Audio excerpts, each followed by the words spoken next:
Two superpowers, one rising, one established. From battlefields of the past to trade wars and technology races today, the conflict between the United States and China is shaping the future of our world. In the crucible of the Second World War, an unlikely partnership was forged. The United States and the Republic of China, led by Chiang Kai-shek, found themselves on the same side, bound by a common enemy, Imperial Japan.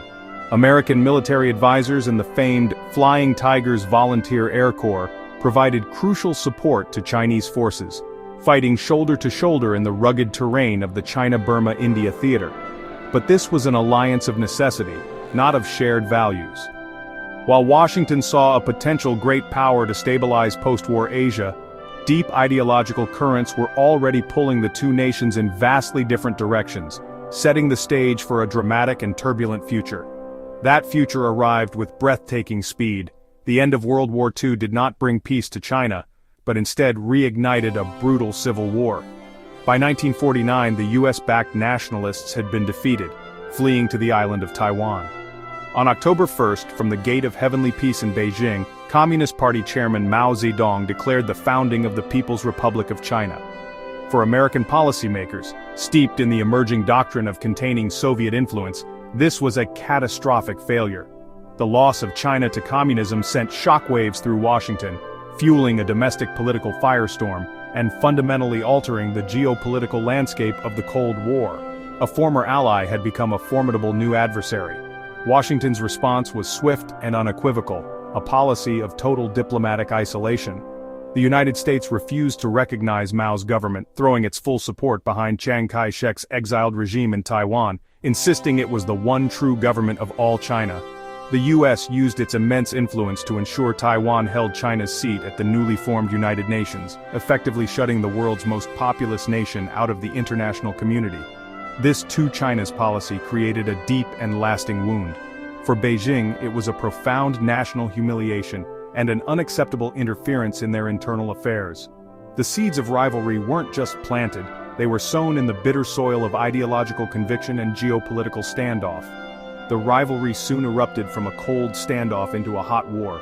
In 1950, when North Korea invaded the South, the US led a United Nations coalition to intervene. As UN forces under General Douglas MacArthur pushed deep into North Korea, approaching the Yalu River, the border with China, Mao Zedong issued a stark warning, which went unheeded. Fearing an American presence on its doorstep, China unleashed hundreds of thousands of people's volunteers into the conflict. The surprise intervention stunned American and UN forces, turning the tide of the war and leading to a brutal, bloody stalemate. The fighting was savage, particularly in the unforgiving Korean winter. For the first time, American and Chinese soldiers were killing each other on the battlefield.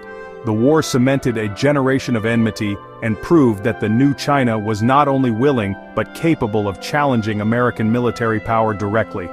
For the next 2 decades, the two nations were locked in a state of mutual hostility, with no diplomatic ties and no direct communication. The Taiwan Strait became a recurring flashpoint, with crises over small islands bringing the superpowers to the brink of nuclear war. All the while the war of words raged, with each side demonizing the other through relentless propaganda. This rivalry found another violent outlet in the jungles of Southeast Asia. During the Vietnam War, China provided massive support to Ho Chi Minh's North Vietnam, supplying weapons, ammunition, and logistical aid to fuel the fight against American forces. It was another proxy war, a bloody chapter in the global Cold War, where Washington and Beijing once again backed opposing sides, deepening the chasm of mistrust. But beneath the surface of this frozen hostility, the tectonic plates of global strategy were shifting. The critical factor was the Sino-Soviet split.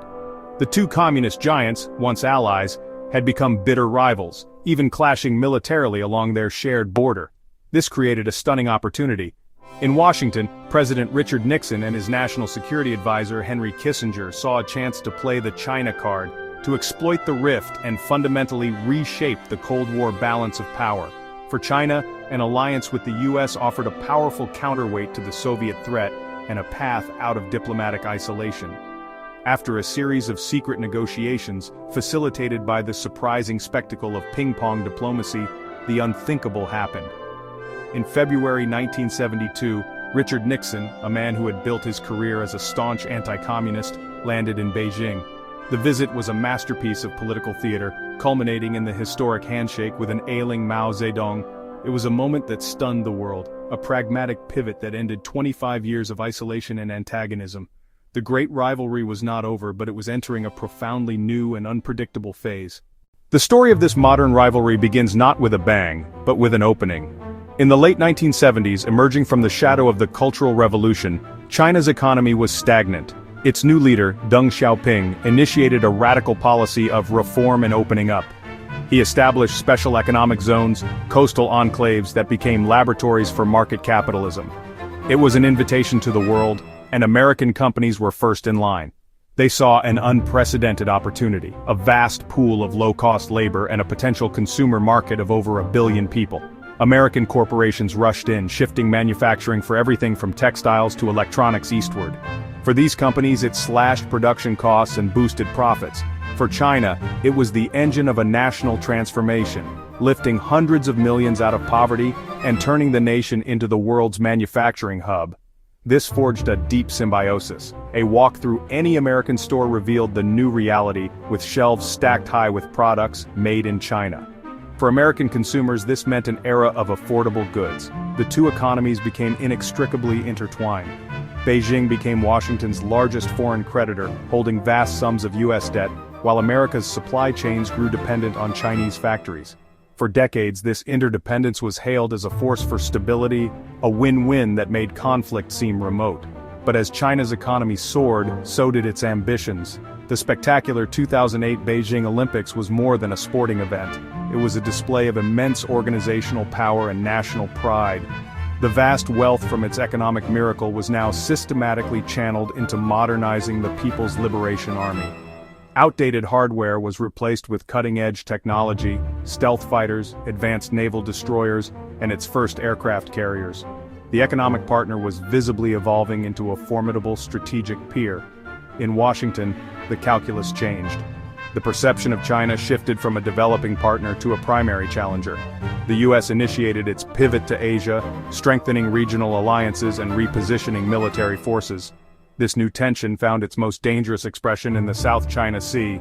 Beijing began a massive land reclamation project, transforming submerged reefs into militarized artificial islands, complete with runways and missile systems.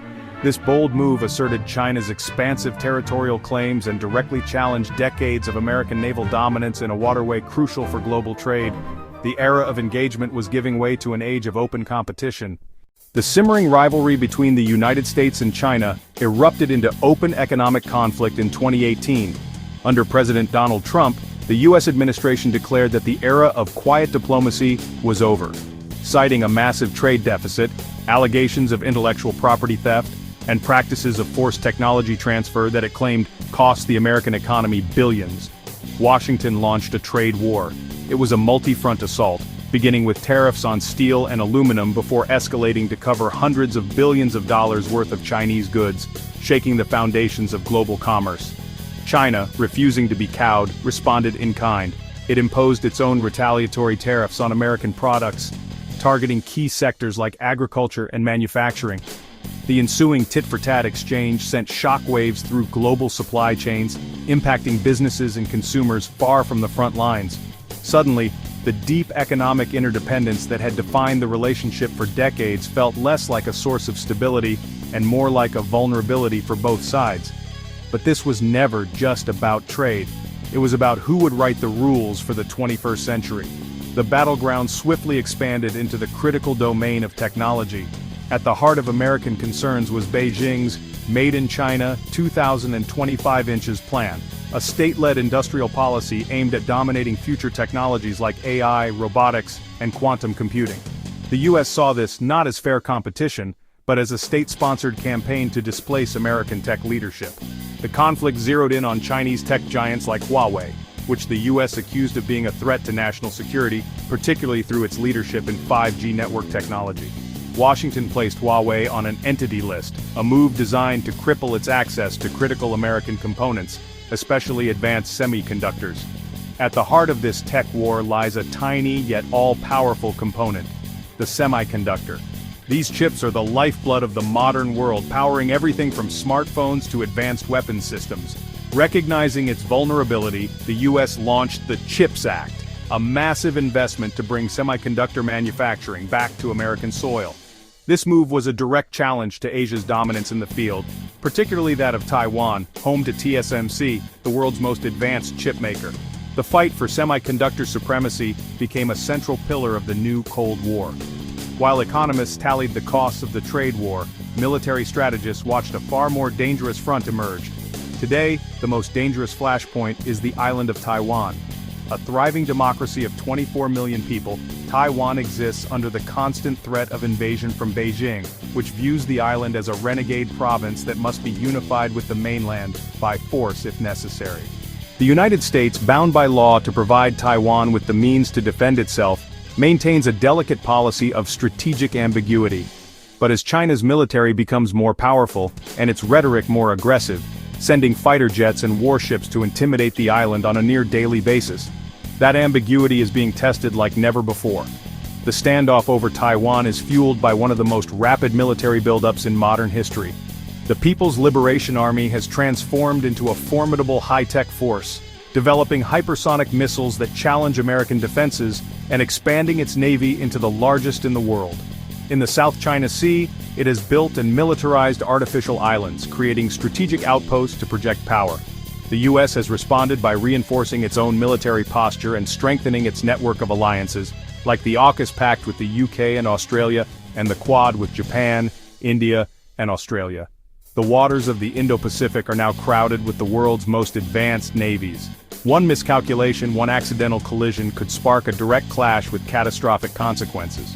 Beyond military hardware, the rivalry stretches worldwide in a competition for global influence. China's ambitious Belt and Road Initiative has poured trillions into building roads, ports, railways, and digital infrastructure across Asia, Africa, Europe, and Latin America. For many developing nations, Beijing's offer of rapid development with few strings attached is an attractive alternative to Western-led institutions. Critics, however, warn of debt-trap diplomacy, arguing that the projects create unsustainable debt, giving China strategic leverage over sovereign nations. The US and its allies are now scrambling to offer a counter-narrative, launching initiatives like the Partnership for Global Infrastructure and Investment. The competition is also pushing into the final frontiers. In space, China's Tiangong space station now orbits the Earth, a potent symbol of its technological prowess, and a direct competitor to the ISS. In the unseen world of cyberspace, a constant, low-level conflict is already underway, with allegations of state-sponsored hacking and espionage targeting everything from corporate secrets to government agencies. From the factory floor to the vacuum of space, the US-China rivalry is the defining geopolitical story of our time, a contest that will shape the course of the 21st century for everyone. From allies in World War II to rivals in the 21st century, the US-China conflict is shaping the destiny of nations everywhere. Will the future bring cooperation or confrontation? Only time will tell.